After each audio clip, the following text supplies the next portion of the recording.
ভাই কি আর সুন্দর থাকো নানি কি এলা সেই নানির মায়া করলো না আমি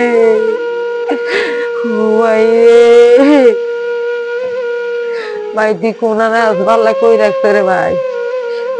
চাঁদপুরের কচুয়া উপজেলার পালাখাল দক্ষিণ পাড়ার একটি পরিবার আজ অসহায় সময় পার করছে।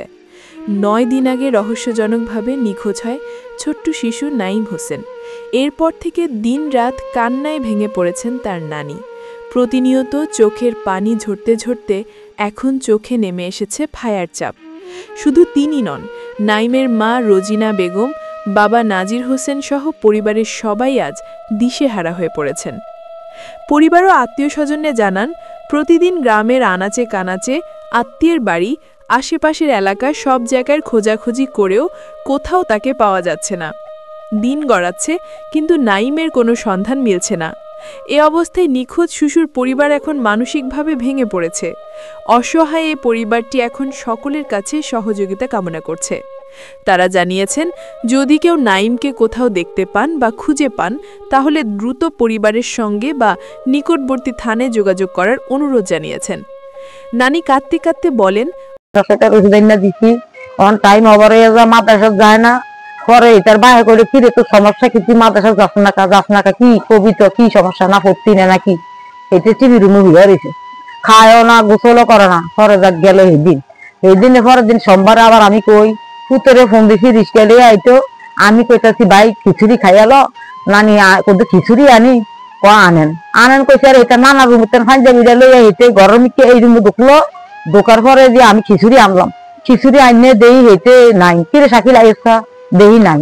তখন আমার ভাই ভিতর বউ আমাকে শাকিল কি মাদ্রাসার জায়গা, আমি বলে না আমি বাড়ি আনা যাবো মাদ্রাসা এটারে খাইয়াটাই আমি আসর নামাজটা আমি ফইরা যাবো ভিতরে লিয়া অনেক কি শাকিলে গেছে কহ কান্দে ব্যাগ লইয়া সাদা পাঞ্জাবি তুই মাথা দিয়ে দেখলাম আলিঙ্গিরে ঘরে জায়গা। এই কথা কইছে আর বড় নাতি গেল দৌড়াইয়া, ছোট দিয়ে বড় নাতি দৌড়াইয়া যায় ব্রিজ পর্যন্ত গেছে আঙ্গ যায় লাগুর ফানা না যাওয়ার পরে এরপর আমি বাইক আইলাম শুননা হেঁটে আমি দৌড়ে আবার বোরকা গাই দিয়া রনির দোয়ান পর্যন্ত আবার বাজারে গেলাম। যাইয়া দেই যে অপরা ভাঙ্গিয়া ইয়ার পারি না, তখন রনিকে আপনি কই তো আইবেন কই যাইবেন আপনি বাইক যান গা, এটার দোয়ান কখন বইয়া থাকতে তো বাইতে এসেছি। আইয়া বইয়া মনে করছি যে লোক এখানে গেছে বুঝে মোবাইল নাম্বারও সবাই মুখাস্ত আল্লাহ দিলে জানে মাদ্রাসা হেফজখানা করে নাজারাত করে, এমন আল্লাহ দিলে কি অবুঝনি। ও মা আশায় আশায় রয়েছি কিছু করি না, যাক যেমনি যেমনি গেছে গেছে হরার সাফে ধরো মনে।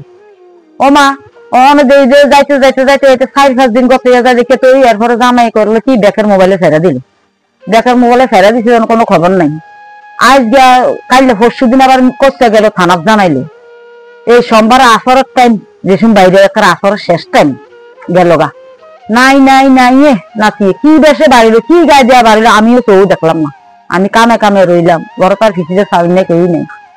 এই অবস্থা দিয়ে বাবা আজ 9 দিন গত হয়ে যায় ওর এই টোয়াইতেছে ডাকা মানছে টোয়াইতেছে দেখে মানছে কোনো জায়গাতে পাইছে একটা নাতি কি হয়েছে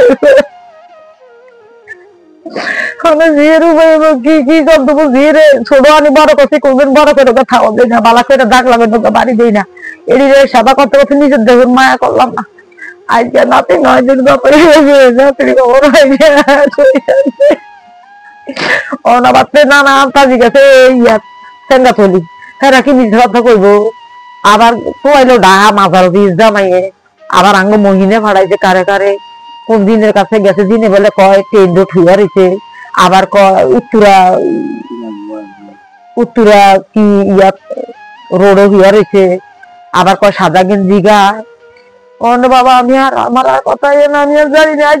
কাল রাত সারা রাতে বাইরে বাইরে ফোনের আশা রয়েছি কোন হুজুরে ধরাই দিছে মহিনে হুজুরে কয় আছে ট্রেনের স্টেশনে হইয়া রয়েছে, এরপরে কি পজিশন আছে গেঞ্জি গায়ে আছে কয়েকজন আসলে বইয়া, আবার 1 ঘন্টা পরে কয় ঘুমাইয়া টোয়াইতে যাবেন বাবা।